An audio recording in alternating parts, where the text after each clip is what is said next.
Something is moving around here. Scary? Okay. Notion. Something sad happened today. My little small intelligent iPhone SE from 2016 has died for the last time, because this was the third time. And it's fine.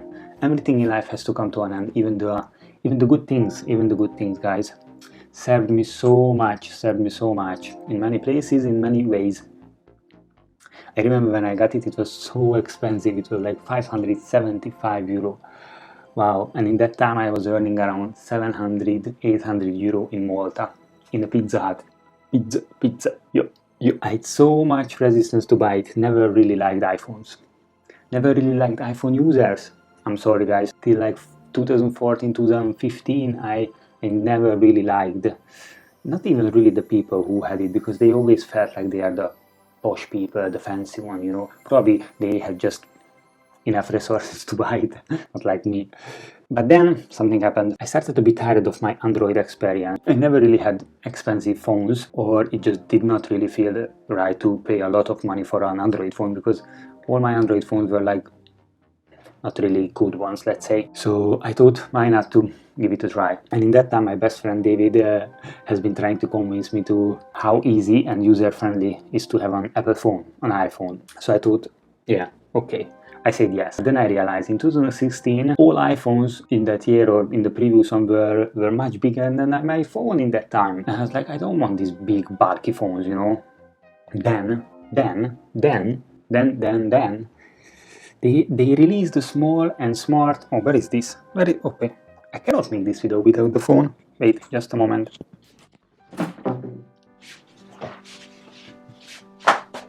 One sip.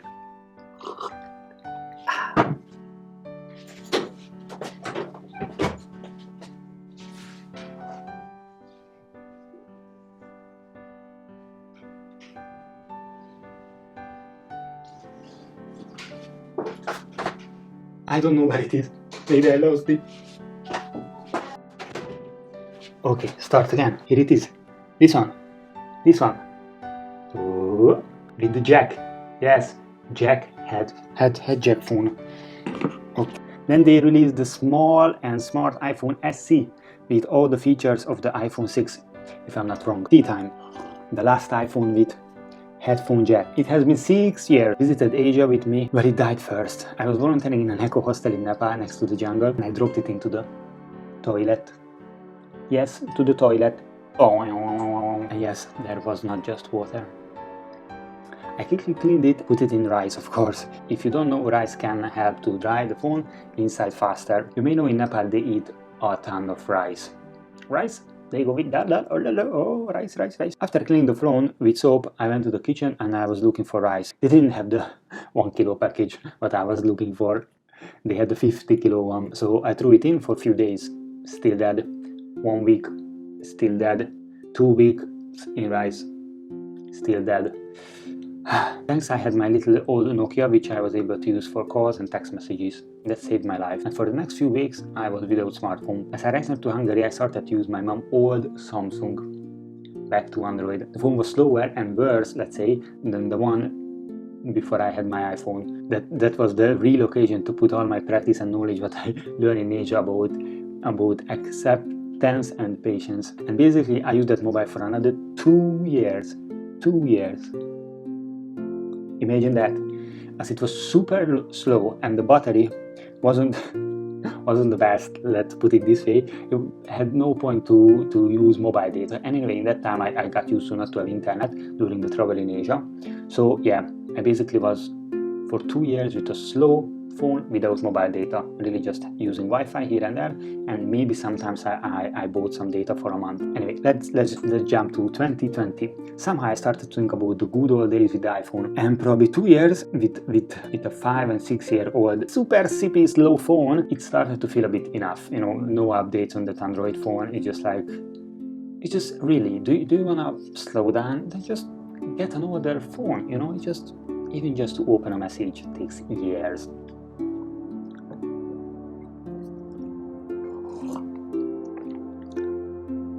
And then somehow I started to think about it could be repaired. It's been staying on the shelf like this somewhere for like 2 years.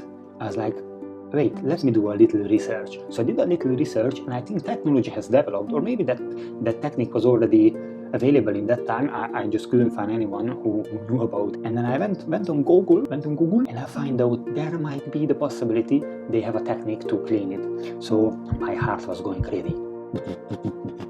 Almost stopped.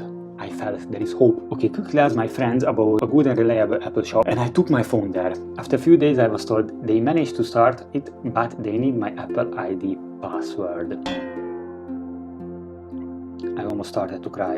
Again, but not because of the I'm gonna get back my iPhone. Who can really remember after 2 years of not using the Apple ID password? As I have a MacBook, it could have been easy to find it out, but I had changed my hard drive, so I logged into a new OS system with a new Apple ID with my Gmail, not with the iCloud. Then somehow the light came. What if I put back into my Mac that hard drive where I was logged into the Mac with the iCloud Apple ID, and I did it.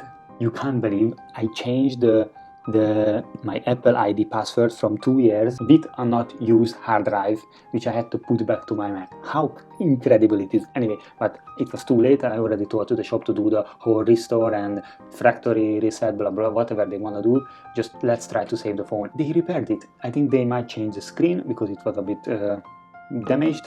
But yeah, I got back my little iPhone. And sadly enough, I am again without this little one.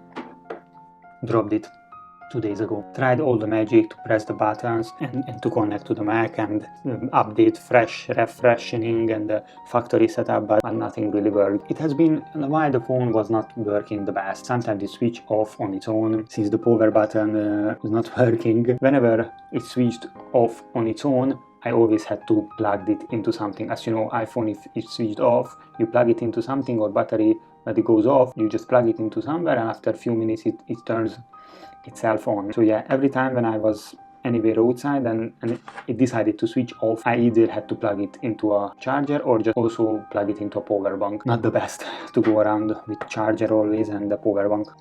As you might know, as you are watching this video, I'm trying to make more content on social media, and I use this phone a lot. I use it to make photos, I used it for making videos, I used to use it also just whenever I was recording with these two cameras, record the voice. So yeah, but not anymore. I can use this small one. I need to change routine and way of creating again. A funny way of keeping me resistant to changes and keeping me flexible. Thanks life, open to everything and attached to nothing. So right now I'm having a camera there, having a small 30 euro action camera here, reading the script from the computer and using this external Boya mic I used to use with the phone plugged into it. I don't even know how the sound is going to be. Yeah, basically it's a whole studio, and this all could have been done with a good working phone. Okay, with less angles, but like this I need a camera, I need an external device to record the audio, put it together. It's a bit of a hassle, but I'm appreciating all these devices. Thank you.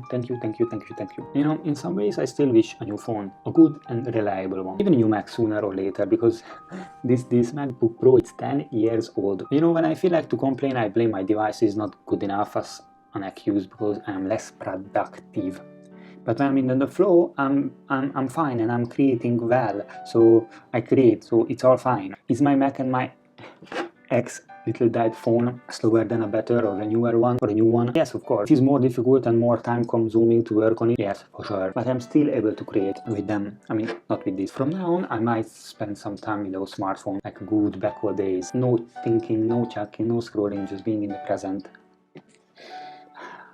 Nature. It will be strange and difficult, I guess, in some way. I will need to organize more myself with the recording and my daily life, even just to check the time on the phone, you know, when you are going around. A simple but important feature to know the time.